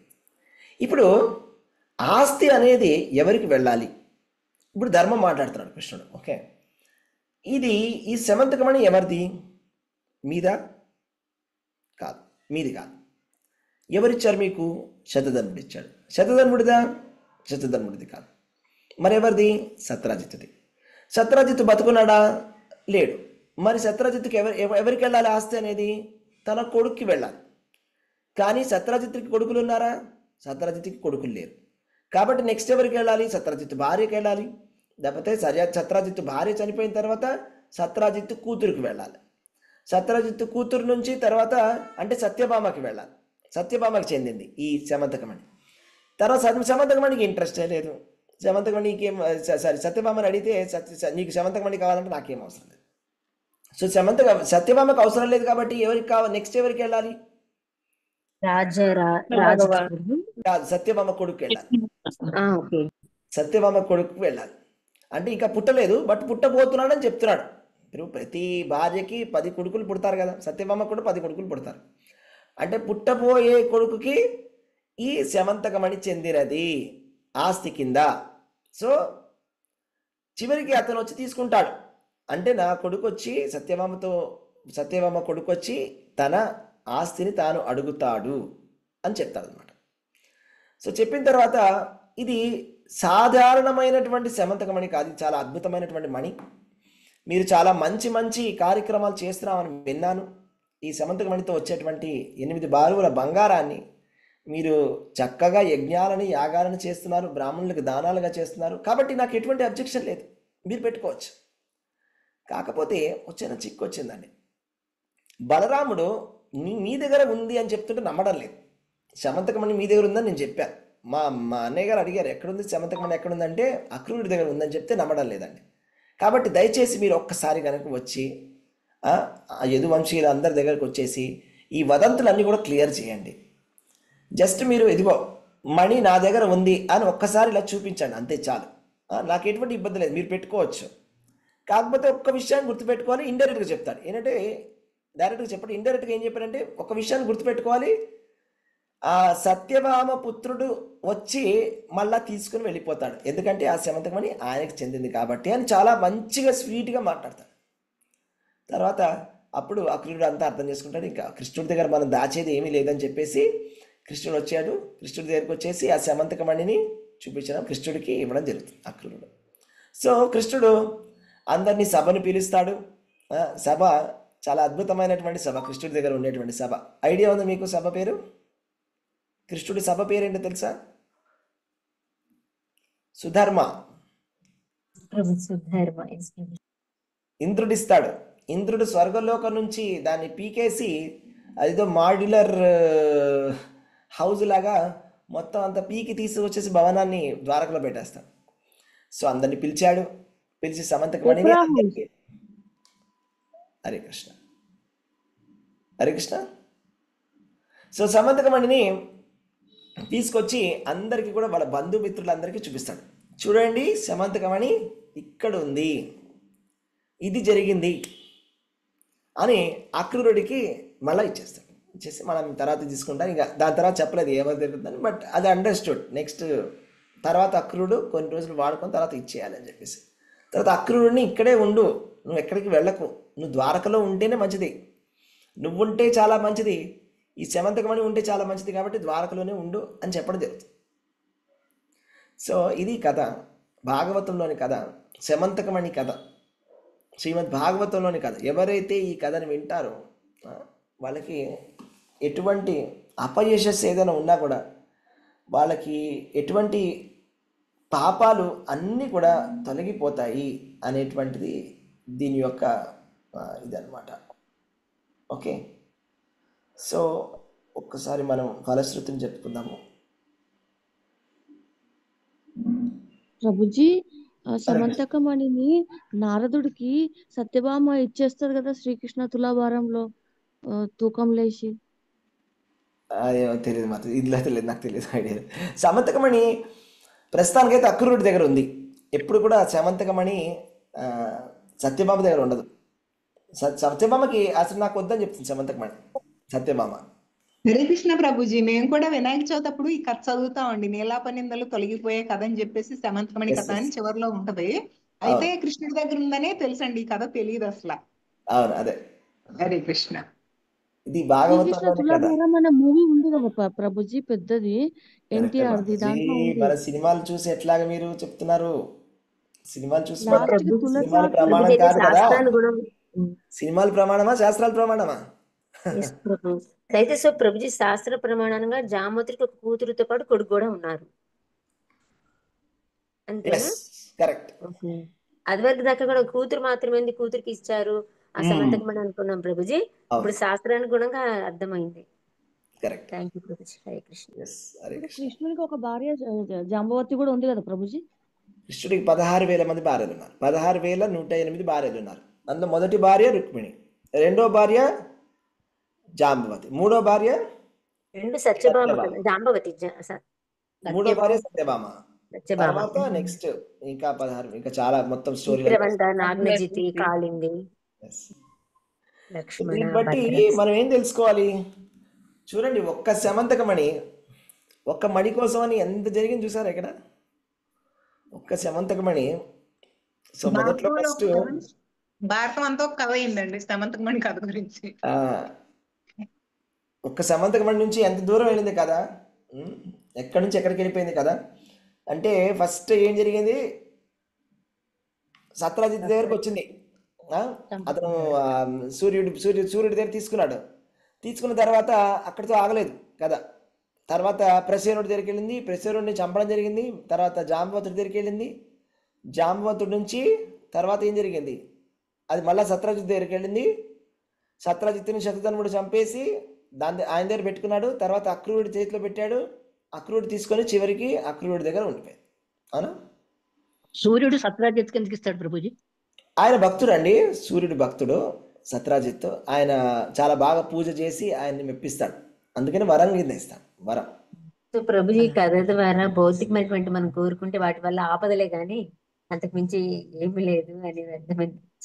ఒక మణి కోసం ఎంత తపన పడ్డారు ఒక్కొక్కళ్ళు అసలు. ఆయన అంటే చంపేదాకా వదిలిపెట్టలేదు అసలు. అంటే ఎంతమంది చనిపోయారు దానివల్ల. అవునా? Yes, ప్రసేనుడు ప్రభు. చనిపోయాడు, శతధన్వుడు చనిపోయాడు. అవునా? సో ఎంత సత్రజిత్ కూడా చనిపోయాడు చివరికి. సత్రజిత్కి ఏమొచ్చింది చివరికి ఆలోచించి. సత్రజిత్ అంత కష్టపడి అవును. ఏదో ఎంజాయ్ చేసేద్దాం అనుకున్నాడు, ఆ మణి తీసుకొని క్రూరంగా చంపబడ్డాడు. క్రూరంగా ఏదో పశువుని చంపినట్టు చంపేశారు ఎస్ ఆ ప్రభు, మణి వల్ల. చాలా ఘోరంగా. ఆ, కాబట్టి ఏమొచ్చినాడు అంటే అది ఏదో అది ఏమనుకున్నాడు, నేను కృష్ణుడికి ఇవ్వకుండా నేను ఎంజాయ్ చేద్దాం అనుకున్నాడు. అవునా? సో అంటే ఈ విధంగా మనం ఆలోచిస్తే నేను కృష్ణుడికి ఇవ్వకుండా నేను ఎంజాయ్ చేస్తాను అనే మెంటాలిటీ ఉంది చూసారా, అది ఎంత దూరం వెళ్తుంది అనేది మీరు అర్థం చేసుకోవాలన్నమాట. అర్థమైందా? కృష్ణుడికి ఇవ్వకుండా మనం ఎంజాయ్ చేస్తామని ఎప్పుడు అనుకోకూడదు. అందుకని కృష్ణుడికి ఇవ్వడం అనేది ఒక ధర్మం, అదే అన్నిటికన్నా ఇంపార్టెంట్ ధర్మం. అందుకని కృష్ణుడు భగవద్గీతలో చెప్తున్నాడు, మీ దగ్గర ఏది ఉన్నా కూడా నాకు ఇవ్వాలి అని, అది కంపల్సరీ. యత్కరోసి యజ్జుహోసి దదాసి యత్ తపస్యసి కౌంతేయ దదాసి కురుష్వ మదర్పణం. కృష్ణుడికి అర్పణగా చేయాలి. మనం ఏ పని చేసినా మన ఫలితాన్ని మన మన మన మన మన సర్వస్వాన్ని ఇవ్వాలి. యాక్చువల్గా చెప్పాలంటే కృష్ణుడికి సర్వధర్మాన్ పరిత్యజ్య మామేకం శరణం వ్రజ అహం త్వాం సర్వ పాపేభ్యో మోక్షయిష్యామి మా సచ. కృష్ణుడికి మనము స్వచ్ఛందంగా ఇచ్చామనుకోండి, మనకి భగవంతుడు ఇంకా చాలా ఇస్తాడు. అండ్ మనని ముక్తుల్ని చేస్తాడు పాపాల నుంచి, మనకి ముక్తిని ఇస్తాడు, భగవంతుడి ధామాన్ని ఇస్తాడు, ఎంతో ఇస్తాడు భగవంతుడు. అదే మనం భగవంతుడికి ఇవ్వగలిగినటువంటి శక్తి ఉన్నా భగవంతుడే వచ్చి అడిగినా కూడా మనం ఇవ్వకపోతే కనుక అది మహా అపరాధం. ఎలాగో తీసుకుంటాడు భగవంతుడు, ఎందుకంటే అదంతా భగవంతుడు చెందిందే. ఏదైనా కూడా అంతా భగవంతుడు చెందిందే, ఏదో కాసేపు మనకి ఇచ్చారు. సో కాబట్టి ఆ భావన చూసారా, ఇది నేను పెట్టుకుంటాను, నేనే ఎంజాయ్ చేస్తాను అనేటువంటి భావన, ఇది చాలా చాలా డేంజర్ అన్నమాట. అవునా? హరే కృష్ణ. ఎస్ ప్రభు, హరే కృష్ణ. హరే కృష్ణ. ఇంకా సో ప్రభుజీ లాస్ట్ కి అక్రూరుడి దగ్గరే ఉండిపోతుందా ఆ సెమంతకమణి? ఆయన అక్రూరుడి దగ్గర ఉండిపోతుంది. ఎస్, అక్రూరుడి దగ్గర ఉండిపోతుంది మాతాజీ లాస్ట్. మరి దాన్ని సద్వినియోగపరుస్తూ ఉంటారా? అంతే ప్రభు. ఆయన సద్వినియోగం చేస్తున్నాడు కదా ఆల్రెడీ. ఆయన ఏం అవును చేస్తున్నాడు, అవును అవును ఆయన యాగాలు యజ్ఞాలు ఇవి అవి అన్ని చేస్తున్నాడు. అవును. అంటే తర్వాత ఆయన సంతానానికి అది లభిస్తుందేమో అనుకోవాలా ప్రభుజీ? లేదు, నాకు తెలిసినంత వరకు ఈ కథ ప్రకారంగా అయితే సత్యభామ కొడుకు వచ్చి ఆయన దగ్గర తీసుకుంటాడు. అక్రూరుడి దగ్గర సమయం వచ్చినప్పుడు ఆయన తీసుకోవడం జరుగుతుంది. అసలు న్యాయంగా అయితే అంతే కదా ప్రభుజీ? సత్యభామ కొడుకు వచ్చి తీసుకుంటాడు. ఓకే, ఎందుకంటే అది తన తాతగారిది కదా. అవును అవును ప్రభుజీ. సరే, ఈ సత్యభామ కాదన్నా తర్వాత తరాల వాళ్ళు ఖచ్చితంగా వాళ్ళకి న్యాయంగా అది చెందుతుంది కాబట్టి వాళ్ళు తీసుకుంటారు. ఎందుకంటే ఇందులో ఒక విషయం కూడా చెప్పారు, ఆస్తి అనేది ఎందుకు ఉన్నది అంటే పితృ పిండాలను చేయడానికి ఉంటుంది ఆస్తి అనేది.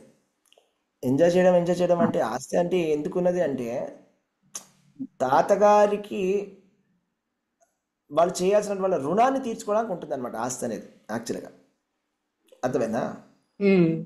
సో కాబట్టి అది ఆ పితృ రుణాన్ని తీర్చుకోవడానికి తను వాడుకుంటాడు అనే విషయాన్ని కృష్ణుడు చెప్తారనమాట అలా.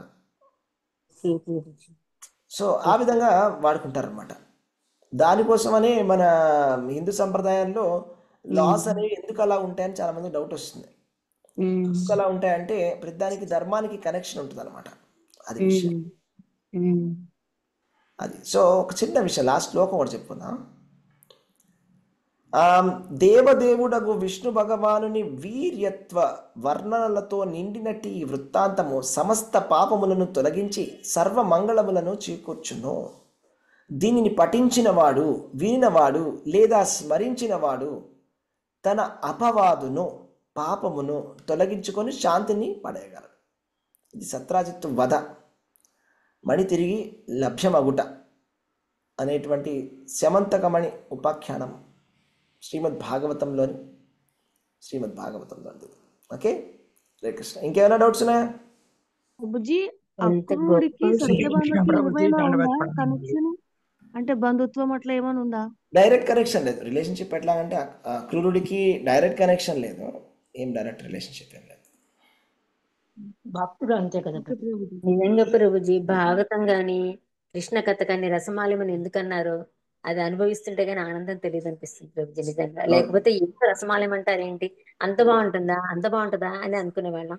సినిమా అసలు చూసినట్టే అయింది, పెద్ద సినిమాలాగా అసలు అయిపోయింది. ఎంత మనం దాంట్లోకి ఎలా వెళ్ళిపోవాలి, మనం ఎట్లా బ్రతకాలి అనేది స్టోరీ ఉంది కదా, ఎట్లా ఉండాలి అసలు.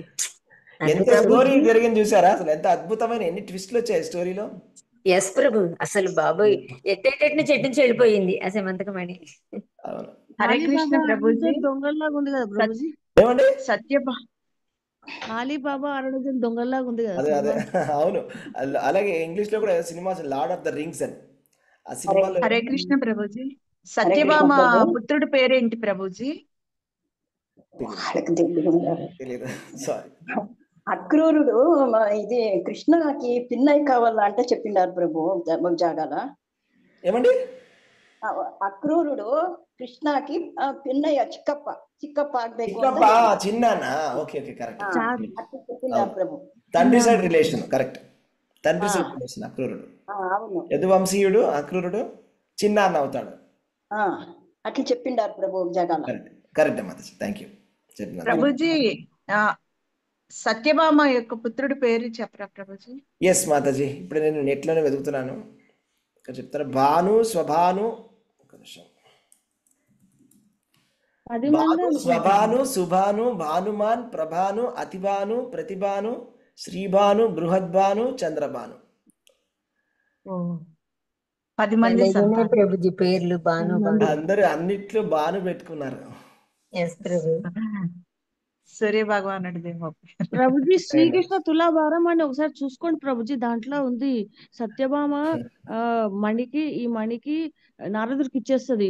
కృష్ణుని కొనుక్కుంటది ఆమె, నారదు దగ్గర నుంచి కృష్ణుని కొనుక్కుంటది. అయితే ఎంత వేసినా గానీ, ఎంత ఆమె ఉన్న జ్యువెలరీ, చాలా జ్యువెలరీ ఇస్తాడు వాళ్ళ ఫాదర్, వేసినా గానీ ఈక్వల్ కాదు.